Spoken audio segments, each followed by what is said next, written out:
second here to warm up. My name is Gregory McCormick. I am the manager of cultural and literary programming at Toronto Public Library, one of the founding organizations of One Page. Since One Page is a Canada-wide network, it's important to be mindful that all of our organizations are situated on Turtle Island, unceded Indigenous land. This land, as we know, has been inhabited by hundreds of Indigenous communities who have lived, worked, loved, and died on this land for a millennia. One Page gratefully acknowledges these Indigenous nations for their guardianship of this land. One Page is a network of Canada's libraries and book festivals coming together to present content for Canadians. It's an opportunity to share with all of you the rich literary culture that Canada has in almost every community. Our viewers on this channel come to us via a network of more than 40 library systems and 15 book and literary festivals from downtown Halifax to the Sunshine Coast of Vancouver Island and everywhere in between. Today we have a bit of time to address some of your questions, but you're going to want to enter your questions in the Ask a Question box at the bottom of your of the screen there. You're going to click on that. You're going to enter your question there. That is the best way to ensure that we save a little bit of time for your questions at the end of our show this afternoon. To stay on top of all of One Page's events, you can click on follow above along the top of your screen. And if you like, get notifications every time we add an event or when an event is about to go live. Just some quick upcoming events. We have Indian Canadian actor, model, and activist Lisa Ray talking with Indo-Canadian screenwriter and director Deepa Mehta, and comedian and author Samantha Irby talking to Sachi Cole about her Samantha Irby's book, Wow, No Thank You. And we have just added Brian Washington talking to Ronaldo Walcott about his really excellent novel, Memorial. So if you check on, if you check a follow above, you can get notifications about those events and see all the details on our Crowdcast channel. You can see other events, including our partner organization events. If you go to our website, onepagelit.ca, and there you'll see all kinds of events coming up, including Ian Hamilton at the Lethbridge Library at the Oakville Public Library, talking about the latest installment in his Ava Lee crime series. You can also follow us on Twitter at OnePageLit. The green button under the screen is where you want to click to buy your copy of The Kingdom, Jo's book that he's talking about today with Johanna. That link will take you to OnePageLit.ca's collection of bookstores across Canada. We're adding more and more of these bookstores every week. So if you don't see your favorite bookstore there, check back because we'll have it there soon, I am sure. And now's your chance to show your support for local independent sellers across Canada. This pandemic's been very difficult on local sellers, and we want to ensure that as many of them survive this difficult period as possible. And you can do your part by buying Joe's book today or another book there, some of his older books, for example. So on with the show. Our host this afternoon is Johanna Schneller. Johanna is one of North America's leading freelance journalists, specializing in entertainment features, having profiled the most prominent actors and artists of our time: Julia Roberts, Johnny Depp, Diane Keaton, just to name a few. Her cover stories have appeared in just about every major magazine, including Vanity Fair, In Style, Premiere, More, and Ladies' Home Journal, among others. She was a senior writer in the Los Angeles Bureau of GQ magazine, and her weekly bigger picture column in the Globe and Mail has been nominated for 4 national newspaper awards. She's the vice president of the Toronto Film Critics Association and is also an accomplished screenwriter with works including adaptations of Sailor Girl based on the novel by Sherry Lee Olsen, Every Lost Country by Stephen Hayton, a screenplay based on that novel, and Girls in the Balcony based on the book by Nan Robertson, and she lives in Toronto. I'm going to pull her up really quick here while we... You've been here the whole time. Hello. Sorry about that. Hi. Looking at my face. Oh, poor thing. And of course, our guest of honor is Jo Nesb, who is a musician, a songwriter, economist, and author, and it's a very interesting combination. He has won the Glass Key Award for Best Nordic Crime. His Harry Hole novels include The Redeemer, The Snowman, The Leopard, Phantom and Knife. And his most recent book, The Kingdom, is not a Harry Holden novel, but has been getting great reviews, including The Independent, which called it impossible to put down, which I know is a great is a great line for a crime novel. If you can't put it down, that's what you want. I'm going to bring up Yo here, Yo. I always want to call him Yo, but I think he goes by Joe. So forgive me for that.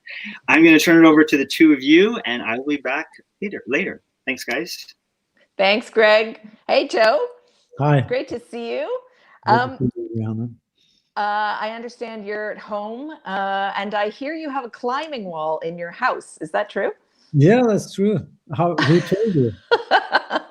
I read it in some article somewhere. Maybe it was the New Yorker. Yeah, that they mentioned that you have I have a small, not like a big climbing wall. This is it's an apartment, but yes, I have a climbing wall.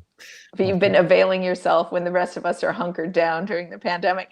This is a crazy sort of off the cuff question, but I would love to know what you like about climbing. Like it seems always to me that people are sort of putting themselves at risk, and for what? Like I would love to know what your for what is. No, I started climbing. I first tried it when I was in my 40s, and then I got injured right away, and I didn't really start climbing again until I was close to 50 years old, and then I started climbing a lot, and since then I think it's a combination of me being slightly scared of heights, which makes it all the more exciting for me to climb than for most of the climbers, I think. And it's I like sports, and normally I think at least that's how I remember it, that most sports I would get it quite quickly. Climbing was the opposite. I could see all the other girls and boys that started climbing at the same time as I did. They made much more progress than I did. So I'm a slow learner. So I don't know why I'm not especially talented climber, but I just love it, and I'm tenacious. So I've been climbing so much now, so I've reached a quite decent level. But it's not based on talent; it's just based on hard work, really. Yeah, I love the way it distills down into just the next handhold, the next foothold. It sort of quiets down everything, and Even climbing. You're living in Toronto, right? I live in Toronto, yes. There's quite good climbing just outside Toronto. There's a big rift there where you can go climbing. I went climbing there a couple of years ago, but there was a very small time window before the black flies. Oh yes. And it takes them a week or something to learn to bite, I think. So I was there when they had hatched, but they hadn't learned to bite yet. So they were all over the place. But apart from that, Toronto is a great place. I think black flies are very Nesbo-esque, so it's a good transition to your book, The Kingdom, which I found just so gripping from start to finish, as everybody's saying. Do you feel like giving everybody just a very quick description for the people who haven't read it yet? Let me. Yeah, well, it's a book about brothers. It's about family, and there are these two brothers, Carl and Roy,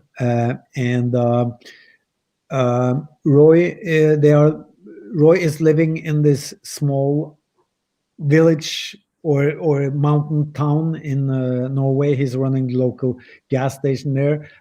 He's been growing up there with his 1 year younger brother Carl, who has left for the United States to study business administration. The parents died when they were in the late teens in what seems to be a car accident. They recovered the bodies, but the car is still down there at the bottom of this cliff where they can't reach it.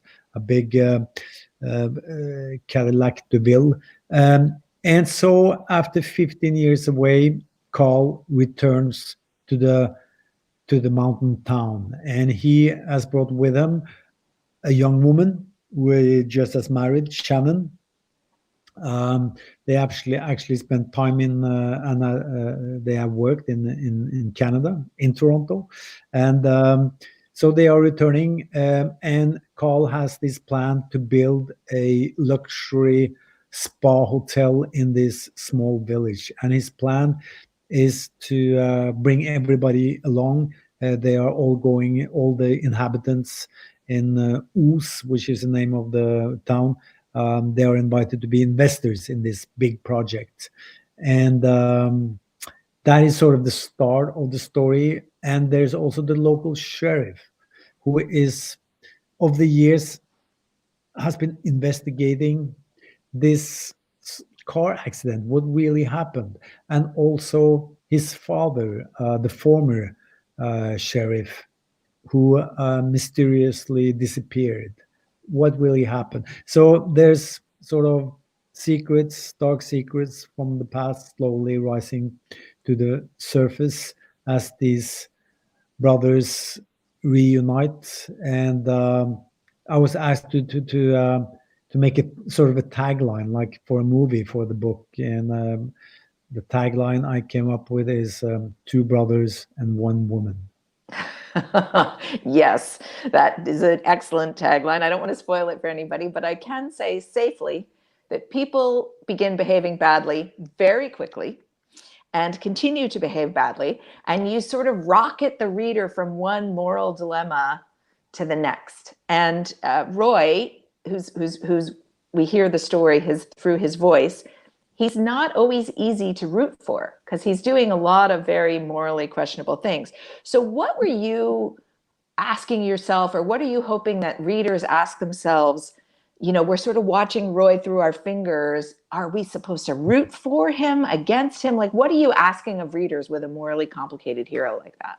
I think it's always interesting to sort of analyze or sort of decide what makes the reader or the audience root for our protagonist, if that is what Roy is. And I spoke to a famous American film director, Christopher Nolan, who said that you can, if you put a character in trouble, the audience will automatically want him to solve the problem. And that will make you, simple thing like that will make you root for him. I mean, the classic idea is that, the expression save the cat, also taken from the movies, is that if you have your main character do a deed early on that you make him sympathetic, then you will root for him no matter what happens later. If he like saves the cat or follow an old lady across the street, and that is what you see, for example, in Godfather. I mean, the main character, Al Pacino's Corleone, he is introduced as a guy that you just like. And then after the first 20 minutes, then gradually he becomes more and more corrupted. But then it's too late. You have already emotionally invested in that character. So you're sort of caught rooting for the wrong guy or the wrong team. And this is, of course, something I have been doing also in my stories, because I like to take my readers into a moral gray area where there are no clear, it isn't clear what is right and what is wrong. You have to decide for yourself. And Roy is that kind of character. He's probably the kind of, I wouldn't call him an anti-hero. Okay, let's call him an anti-hero. But he is probably more similar to you and I than most heroes. Mm-hmm. But does it ever feel, there were times when I was reading it where it felt like I could see you typing away going, haha, let's see if they stick with him through this. Yeah. Like yes. I mean, I do. You know, there's a limit to what you can allow your main character to do. But it's also strange. I mean, I remember reading American Psycho by Bret Easton Ellis, and of course, this is a serial killer who's the main character, and it's written from his point of view. And at some point in the novel, he is almost caught by the police. He's making a mistake. I can't remember exactly what it was, but I can remember the feeling that, oh no, be careful. They will catch you.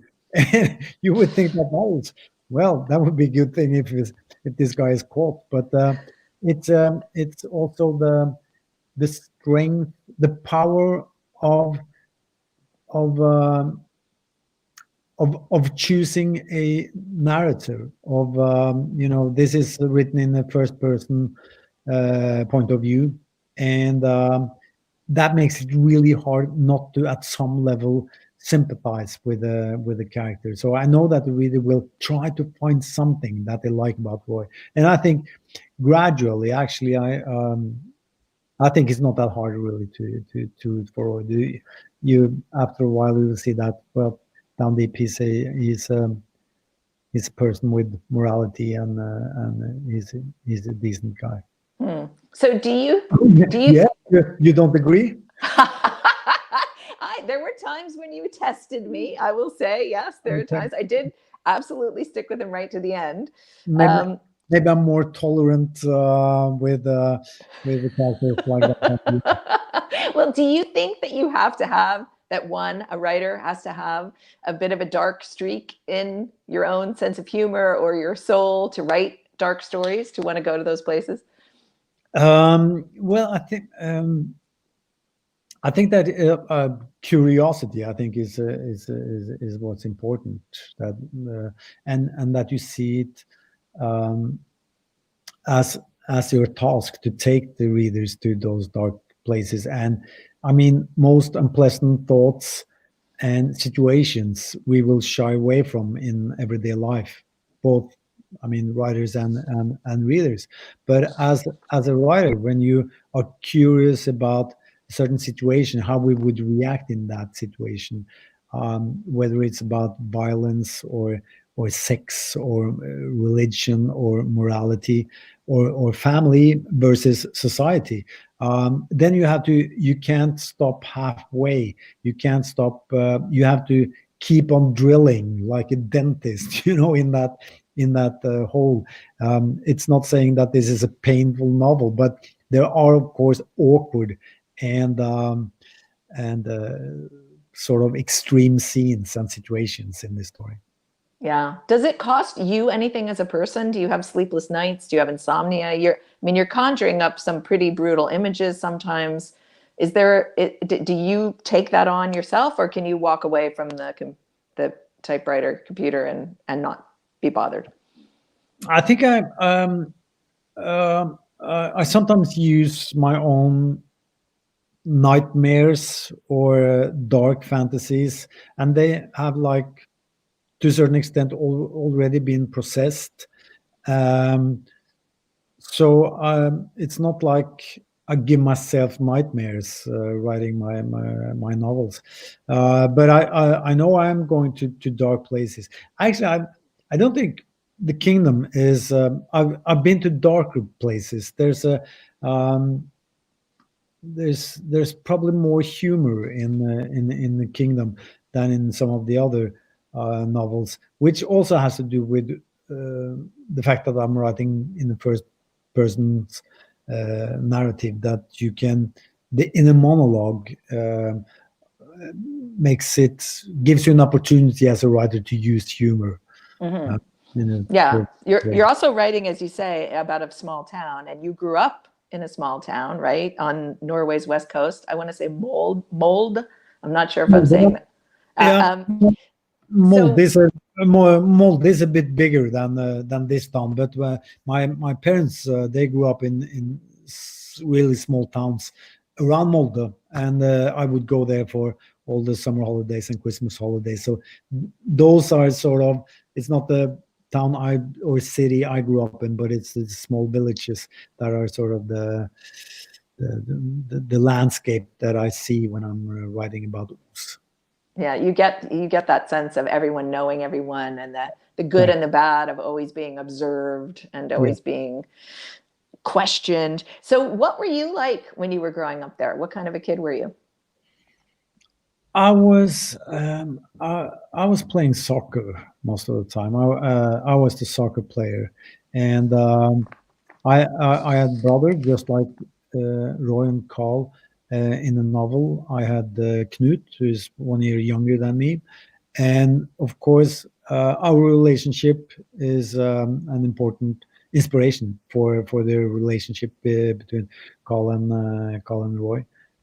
So we would be, and we were both soccer players, and so we moved there from Oslo, the capital of Norway, and so we spoke differently from the kids in Molde, and they would tease us about that. But we're, on the other hand, coming from the capital, you were not the underdogs; you were sort of the overdogs, and they would give us a good beating just for coming from the capital. And we thought that was really unfair, for a while there. But after we had lived there for 5 or 6 years, we would do the same thing. If somebody moved there from the capital, we would beat them. It was they deserved it from Oslo. Um, and so yeah, I was I was into reading. That was probably maybe I don't know if it made me that different, but I'd be reading books. My mother was a librarian. My father was a book reader, so there were always books at home. And we were three brothers, and I was the book reader. They would be more social, sitting in the living room, wondering where's Joe. Well, he's in his room reading something. So Well, that seemed to have worked out for you pretty well. You had said at some point in an interview that I read that your family were kind of storytellers. yeah. Did you learn anything from them? Did you spend a lot of time witnessing that and figuring out how they did it? Yeah, I think especially my father and also both my brothers and also my aunts and grandmothers. They were great storytellers, and whenever we had family gatherings for Christmas, or they would tell stories, and it would usually be the same stories being retold year after year. But that was what made it possible for me to sort of analyze what they were doing, because I knew how the story went, which is, so I would sort of, listen and try to figure out what it was they were doing, because they would try to tell the story better and better for each year. It was sort of like a competition, you could tell, between especially my father and one of my uncles. They were both great storytellers, and they would try to outdo each other, and telling the same stories. And it was great fun, but it was a learning experience for me. I think that we sort of adopted that, and at the dinner table at home, a story would always be respected. It would be, if somebody started telling a story, you would give him or her the room to tell a story. They would lean back, no interruptions. It was, okay, the stage is yours. Tell your story, but please do it well. I love that. Now, you mentioned that you were a big soccer player. You were actually a soccer star, headed for a career, but then you had some knee troubles. So how did losing that affect you? How did that how did you have to pivot? First of all, I can only observe how my reputation as a soccer player is growing from year to year. I was okay. I had I had dreams of playing professionally in Molde. When I played, there were no professional league. It was sort of semi-professional. But I broke ligaments in both knees when I was 19, so I had only played a few games for the um, for the team. And at that age, when something like that happens, it's I mean, the future holds so there are so many promises, so many ways to go. So it wasn't like I wasn't that depressed when it happened. I think I refocused quite quickly. So in a couple of weeks, I had come up with some alternatives to what to do with my life and my future. It wasn't. I think it wasn't until a few years later when I watched when Molde was playing the cup final, and I was watching on television, and I saw my friends walking out on the pitch to play the big game, and I knew that, oh man, I could have been there. Then I was like really depressed for a short while, but then I lost the game, and I thought, okay, so I didn't have to lose the cup final. That's good. I could have been there feeling bad. Yeah. So you went to business school and became an economist, which is interesting. What made you then become a writer? What made you sit down to write your first book, The Bat? Well, like we touched on, I've always been into storytelling and into reading, and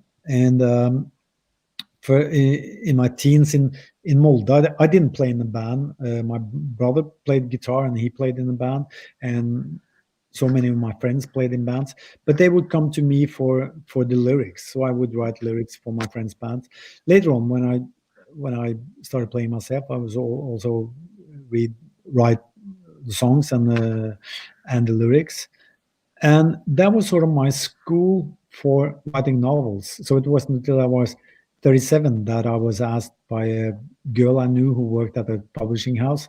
She asked me, by then our band had sort of a breakthrough, and so she asked me if I could write a story about the band. I said I can't do that, but maybe I'll write something else for you. So I wrote a crime novel, and it was when I was told it was going to get published.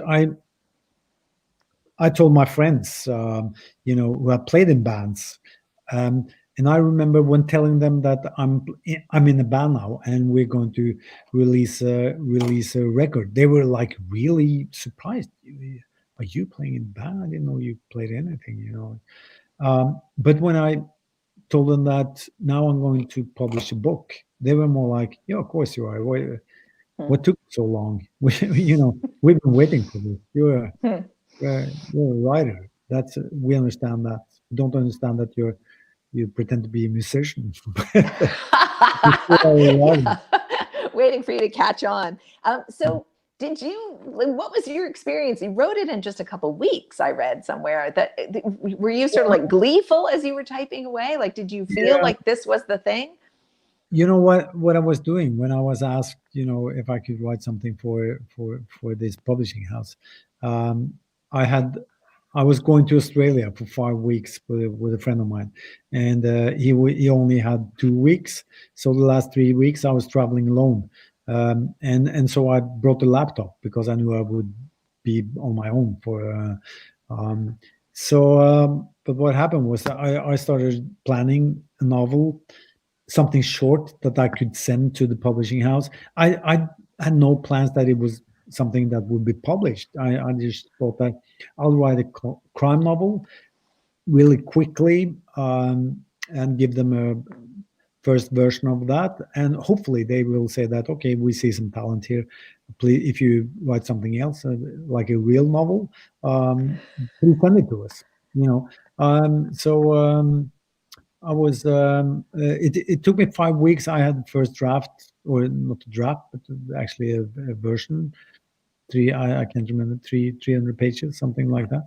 And because I was working constantly after my friend went back to Norway, I was working like 18 hours a day. It was a total kick. I felt immediately at home with the novel. Writing chapter 1 after 5 pages, I knew that, okay, I know how to do this. I don't know why I know how to do this, but I know exactly what I'm doing, and so it was just a thrill to have all time by myself and just write. I would actually literally I would stay in this small hotel room, and when I had written for so many hours that I needed something to eat, I would literally run to a restaurant and order, look at the menu and say, what is the quickest what can you serve me like in 5 minutes?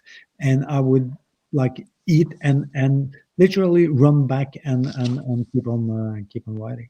So anyway, it took me 5 weeks, and I had the first version, and I was so surprised when they phoned me and they said that, okay, we want to publish this. I I was, yeah. My first reaction was, can can I please have the novel back, because I really need to rework this. It's just so, but we only took. Yeah, I wrote the second version. Probably took another 5 weeks, maybe, and then we published it. Wow.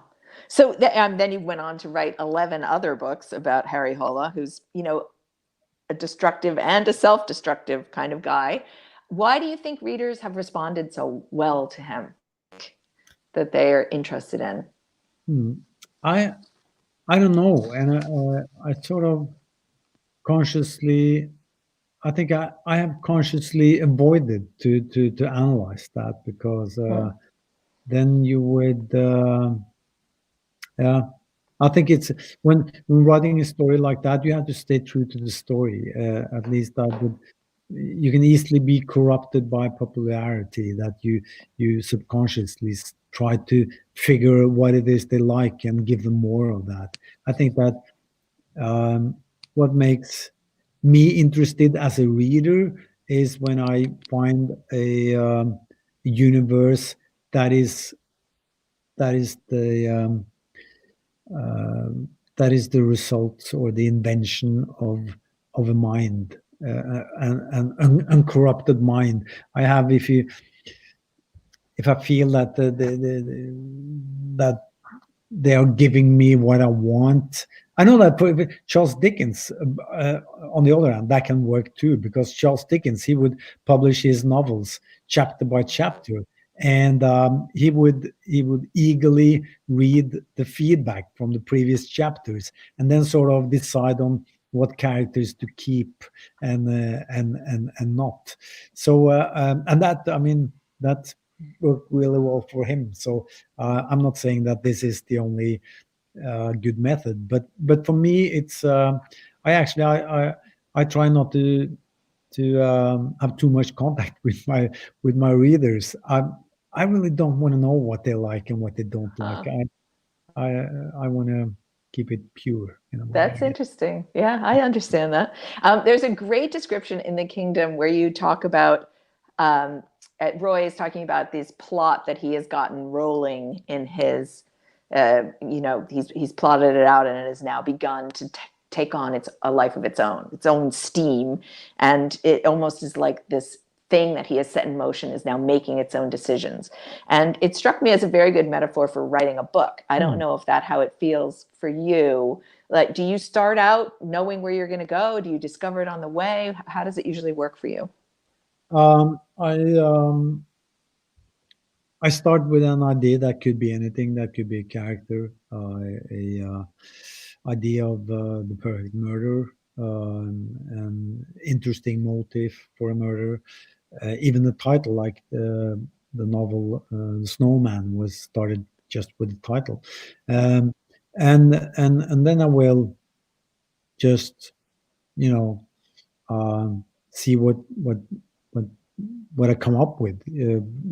Staying in bed early in the morning is a great time for being creative and coming up with crazy ideas. And then I will work on a synopsis quite carefully and for a long time.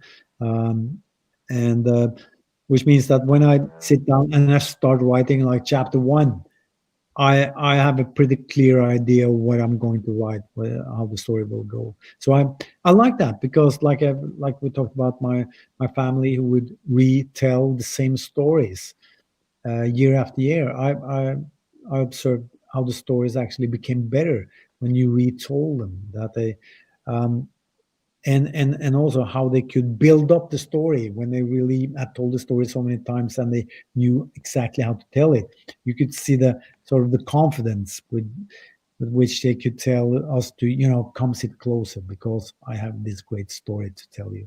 And I like to have that feeling when I write chapter 1, that I can sort of think that, okay, hopefully my confidence as the captain on board his ship will show, and they will trust me, and they will come along for the ride. Yeah. In the kingdom, there's a lot you discuss about shame, like shame for things that you've done, shame for things you haven't done. Is that a sort of moral idea that rises up from the plot, or is that an idea that you want to sort of really think about, and so you use the book as a way of exploring that notion? I think that it's interesting to see themes of novels. I get in my novels, and I guess for other writers too, that you may not have a clear, defined idea of the theme of the novel. It could be that you start with, like in this case, I knew I was going to write about brothers, and the strong bonds between brothers, the limitless loyalty, and I knew that the theme was going to be to what extent do you choose to defend your family, and the honor of the family, or the family name, when it comes in conflict with the rules and laws of society, and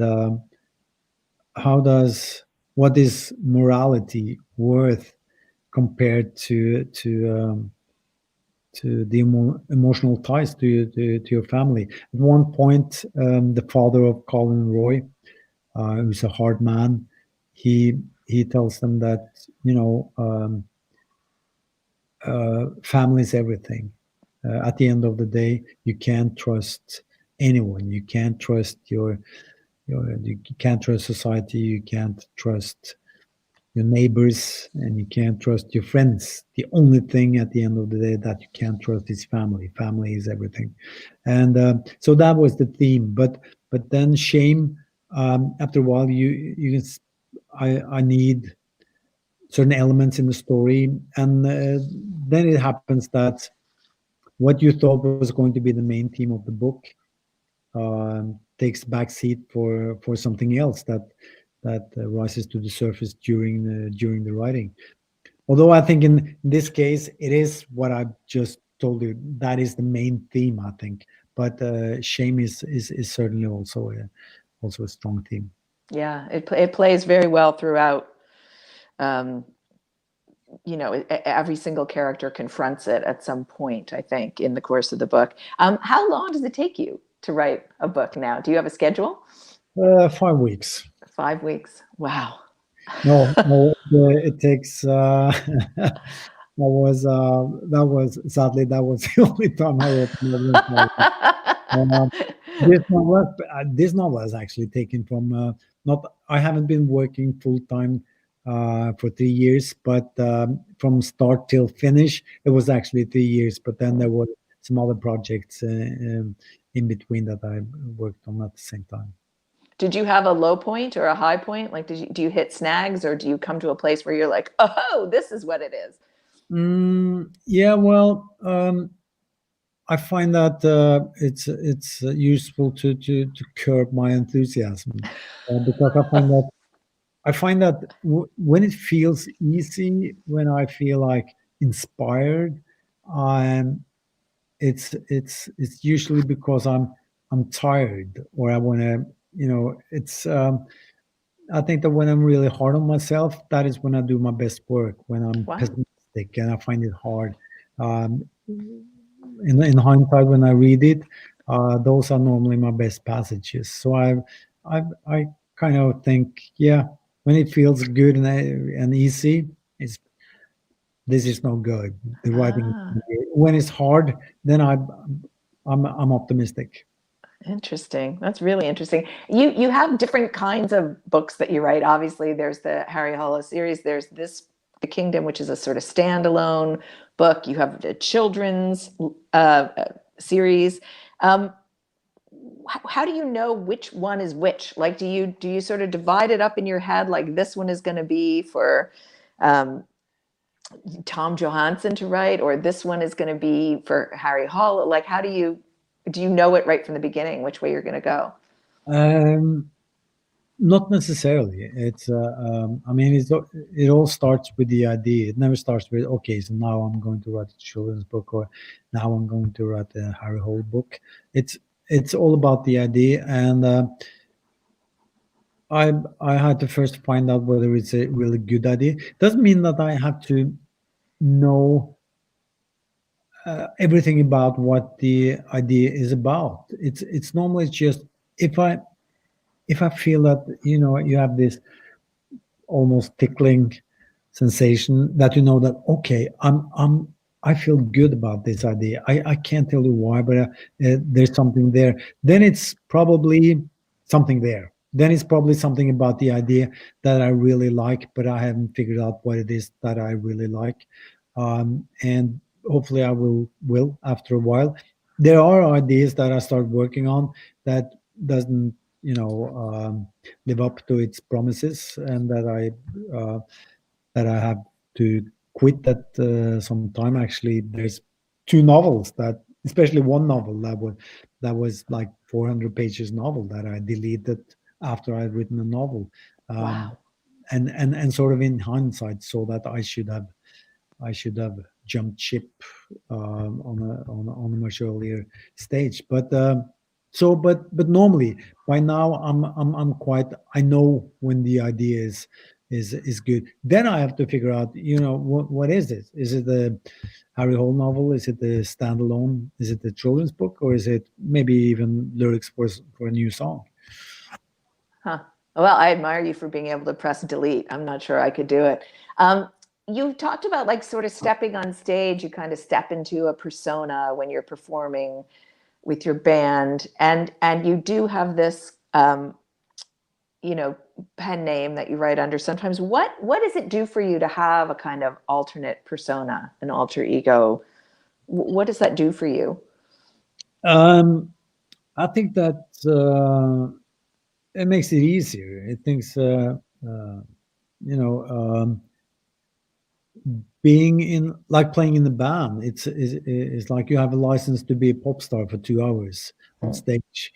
And if you do it tongue in cheek, then it's much easier. I mean, it's like, okay, you go out on stage and you have a contract with the audience that, okay, thank you for letting me be a pop star for 2 hours. If I meet you on the street, backstage, or somewhere afterwards, I won't be the I won't be the pop star any longer. But now let's pretend, because it's much more fun for you and for me, that you simply adore me for 2 hours, and we put on a show here, and we pretend we are, you know, pop stars. Eh, as a yeah, so that is just, in a way, it's storytelling too, you know, being in the band and performing on stage. So it's just uh, perhaps it's, I know that down deep, I know I'm a quite normal and boring person, so it's more interesting both for me and for my readers or my audience if I, you know, put on a role and put on a different face. Interesting.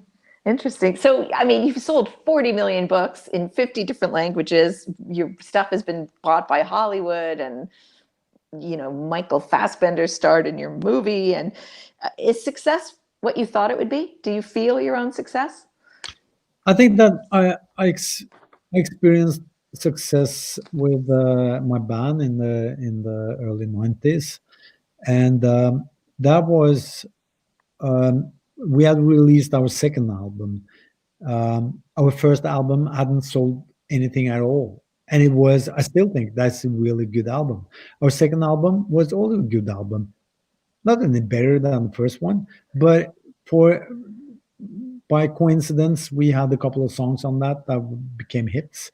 Um, and so we were standing and watching this rocket take off, and everybody was looking up at this rocket, you know, and we felt like we weren't inside that rocket. We were like the rest of them, just observers of this phenomenal success. Maybe because I mean I was 34 or something at the time, so I knew from experience that it's so much about luck and coincidence and having the right song at the right time, and so being good at something, it's a necessary condition for having success, but it's not enough in itself. And so I think I already had that experience when I sort of had the breakthrough as a writer with probably my third novel, and it was I knew that okay, there are so many great novels being written every day and being published every day, or being not being published every day, but being written every day. So I know that there's a and this is not false modesty on my side. I have confidence in myself as a writer. I think I'm a good writer, but I also know that there are very many good writers who have who have deserved the same level as in as much commercial success as I have had. So I do think it's about luck, and that has made me, you know, not. I don't think the success hasn't changed my life that much, even not the way I see myself as a writer. Um, it's at the end of the day, the work that needs to be done is to sit down and come up with a good story, and it's lonesome work, and you do that work if you love it. You do it whether you have 500 or 5 million readers. Doesn't really matter. It's the same job, and if you don't love the job, then you probably should find something else to do, more gratifying things to do than what books. You have to love it, because it is actually hard work. Yeah, it's definitely hard work. Do you think that writing crime fiction has changed the way you look at ordinary humans, or do you think you always thought, what's going on with all of you? I know you're not as you seem. No, I think that for me, crime fiction is a genre. It's a sort of a tool. It's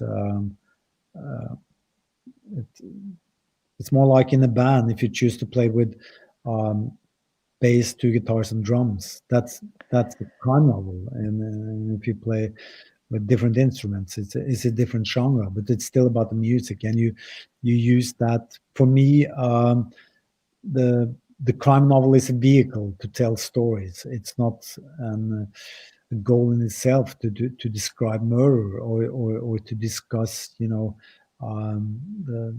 the problem of evil. Although, I mean, but what I do in my novels is to address the problem of evil, or maybe the dilemma of morality. Like we started out talking about, for example, loyalty towards your family versus loyalty towards the rules of society.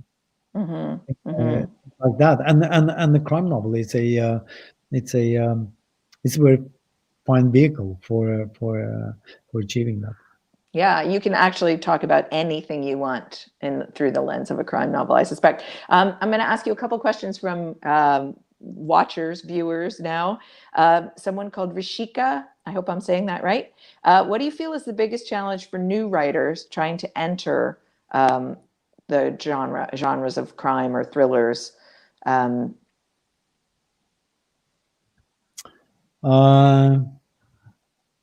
don't really know. I mean, it's I guess luck. But that is, of course, a very frustrating answer, because there's nothing much you can do about that. But I think that there's a lot of challenges, of course. But I think that all you can do is write your story. Try to trust your universe, the way you see the world, the way you feel your characters, that is interesting to other readers, and just write a damn good novel. That is my advice. Hmm. Yeah, write a good novel. I think that's excellent advice. A reader named James asks, in your last Harry Hole novel, you eliminated some key secondary characters. Was that a hard decision to make? And sort of what does that help you do then in your next books? I think it's I started doing that quite early on in the series, and there are two reasons for that. One is that the series of Harry is in the genre of the tragedy, so there is a certain logic. There's a certain gravity to the story that demands that bad things will and must happen. The other reason is that technically writing suspense, it's very effective to have something that you don't expect can happen, does happen. And it gives you that little shock that, you think there are rules to this story, there are none. Anything can happen. And that makes, of course, the reader sit more on yeah, I don't know what the expression is. Mm-hmm. Is that an expression in English, that you're sitting at the end of the chair? The edge of your seat. The edge of his seats, right? Yeah, that's.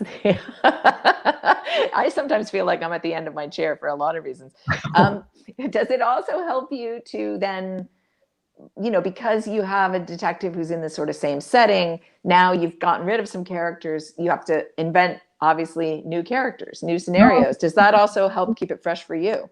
Yeah, it gives room for new characters too. That's true, and that the universe is evolving. That there are certainly. Julia asked, what was the book that took you the longest? What was maybe the hardest for you to write, and why? I think that The Redbreast, my third novel, which deals with the history of my parents, and especially my father during World War II.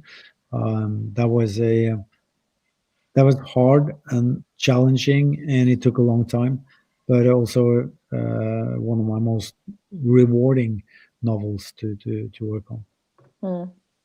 Okay, and someone named Yardbird asked if living in a relatively safe place sort of made it easier or harder to talk about evil in human nature in your novels. I mean, I know there's a lot of Scandinavian writers are dealing with this genre, and there's a lot of talk about that, like a place that looks relatively safe or seems to be relatively safe, but has all this stuff brewing underneath. I'm not sure. I mean, it's if you're not. I mean, it's impossible to live a life without being exposed to evil. I mean, both on a personal level and in the world in general, of course.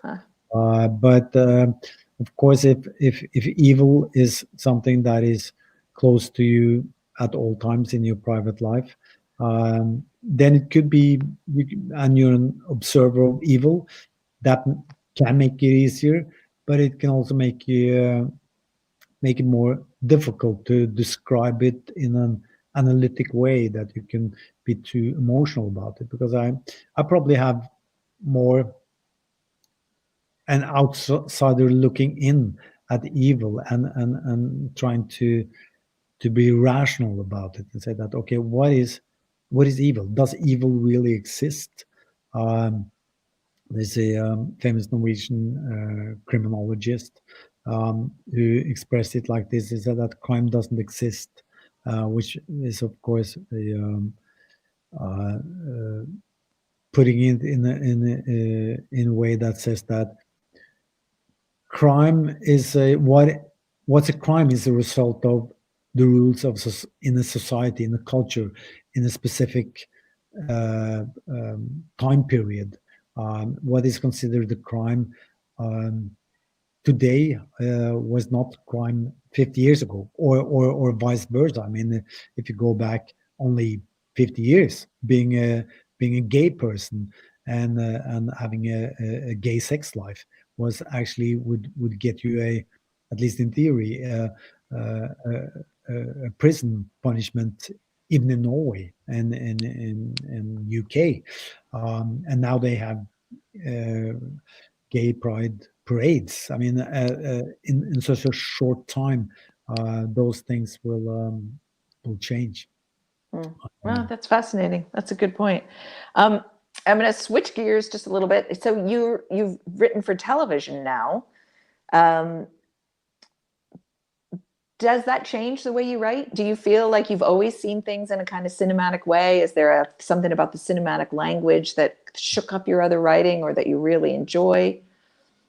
I think that I'm in a generation of writers who probably, even if we are keen book readers, have seen more movies than we have read books.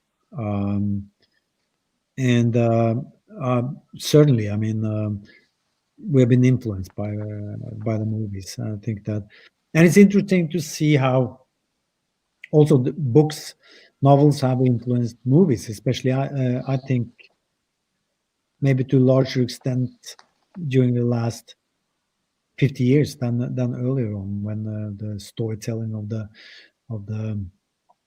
the movies was somewhat removed from the novels. Now, if you look at a novel like No Country for Old Men, by Cormac McCarthy, filmed by the Coen brothers, they are exactly the same. I mean, the movie is the novel more or less page by page, and I don't know if that is Cormac McCarthy being influenced by the movies, so he write in a cinematic way, or it's just that we accept a novel as a movie, that the 3-act movie structure that we were told in the 70s and 80s is the only way to tell a story in the movies. It's no longer true that you can people want to be entertained, and in order to be entertained, they don't want to see the same structure being repeated over and over. Yeah, I see Greg has popped back up, so I'm going to ask you one last question. You've delved into the recesses of human nature, but you also have a very sort of darkly comic sensibility. Do you think you could ever write like a purely comic novel for adults? I would love to read it if you would. Yeah, well, I guess my children's books, there's a more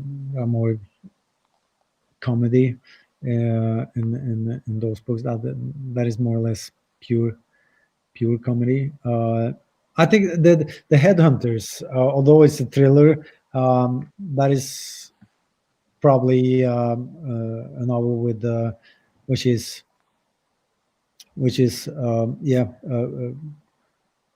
there's more humor in that one than in the Harry Hole series, for certain. And I also been working on a project that has a lot of humor, definitely. Yes. So yeah, that could happen. Okay. Well, it's been such a pleasure talking to you, and I look forward to whatever you write next. Anybody who hasn't read The Headhunters should read it, and it's also an excellent movie. I don't know how you feel about the film, Joe, but I thought I was on the edge of my seat through the whole film. So yeah, fantastic. The Headhunters was good. Yeah. Is it still the most successful film in Norwegian cinema? It was at the time. I think it might still be. Oh, I think there's a couple of classics that has had a bigger audience, but it did well, yes.